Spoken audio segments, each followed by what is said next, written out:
नमस्कार साथियों, एक बार फिर से आपके अपने यूट्यूब चैनल स्पेशल एजुकेशन में आपका बहुत बहुत स्वागत है। साथियों, आज की एक महत्वपूर्ण जानकारी old pension VS new pension scheme.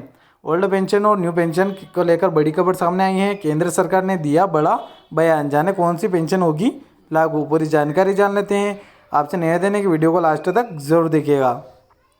Old pension scheme लोगों के बीच चर्चा का विषय बन चुकी है। अब सांसद में भी सभी पार्टियां पुरानी पेंशन योजना को लेकर अलग अलग बयान पेश कर रही हैं। ऐसे में आपको जानना चाहिए कि ओल्ड पेंशन स्कीम और नई पेंशन में क्या अंतर है।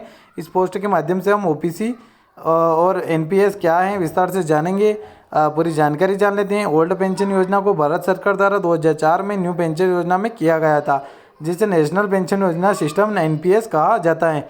लेकिन कई राज्य फिर से पुरानी पेंशन योजना की मांग कर रहे हैं और कई राज्यों को पुरानी पेंशन योजना को लागू करने का निर्णय यहाँ पे लिया गया है। तो पूरी जानकारी जान लेते हैं। आपसे निवेदन है कि वीडियो को लास्ट तक जरूर देखिएगा। पुरानी पेंशन योजना, राजनीतिक मामलों के चलते देश में कई बार पुरानी पेंशन योजना का मामला गर्म हो गया है, क्योंकि देश के कई राज्यों में गैर बीजेपी राज्यों को पुरानी पेंशन योजना को वापस लेने की चेतावनी दी है, जिस पर आरबीआई ने एक रिपोर्ट जारी की है कि सरकारी खजाने को कोई बड़ा जोखिम हो सकता है, जिसके फलस्वरूप गैर वित्तीय देनदारियां बढ़ती चली जाएगी। इसके बाद आरोप प्रत्यारोप दौर पर फिर से शुरू हो गया है। आरबीआई की रिपोर्ट के अनुसार महंगाई भत्ते से जुड़ी पुरानी पेंशन योजना को लागू करने के लिए नवीनतम राज्य बनने की पृष्ठभूमि प्रतीत होता है और आगे चलकर वित्तीय संकट का सामना करना पड़ रहा है।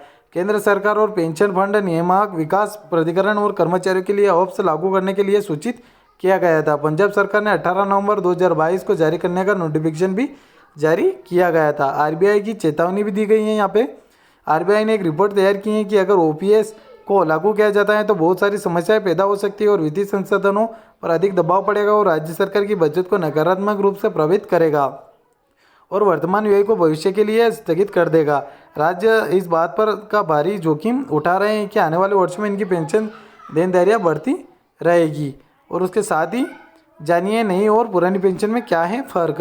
आइए जानते हैं नई और पुरानी पेंशन के बारे में। दोनों पेंशन कुछ फायदे और नुकसान है। सरकारी कर्मचारियों की पुरानी पेंशन योजना की मांग क्यों है, पुरानी पेंशन योजना क्या है, आइए जानते हैं पुरानी पेंशन योजना के बारे में विस्तार से। सरकारी कर्मचारी सेवानिवृत्त के बाद उसके वेतन का चॉइस पेंशन के रूप में दिया जाता है, जिसका अंतिम वेतन महंगाई भत्ता और मूल वेतन के आंकड़ों के अनुसार तय होता है। पुरानी पेंशन योजना के वेतन से पैसा नहीं काटा जाता है और कर्मचारी को मिलने वाली पेंशन सरकार कोषागार से भरती थी। इसके अलावा पेंशन योजना में 2 लाख रुपए तक की ग्रेच्युटी की राशि भी दी जाती थी।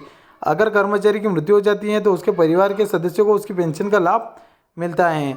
और पुरानी पेंशन योजना में कर्मचारियों को हर 6 महीने के बाद दिए जाने का भी प्रावधान था। जब सरकार द्वारा वेतन आयोग लागू होने पर उसी हिसाब से पेंशन दी जाती थी। तो पेंशन को लेकर पूरी जानकारी आपको इस रूप से समझ में आ गई होगी। आशा करता हूँ वीडियो पूरा अच्छा लगा होगा। एक बार फिर से आपसे निवेदन है कि आपने अभी तक हमारे चैनल को सब्सक्राइब नहीं किया है तो प्लीज़ चैनल को सब्सक्राइब जरूर कर ले, बेल आइकन को प्रेस कर ले, ताकि आने वाली ऐसी जानकारी या नोटिफिकेशन आपको मिलती रहेगी। धन्यवाद साथियों, मिलते हैं नेक्स्ट वीडियो में। जय हिंद, जय भारत।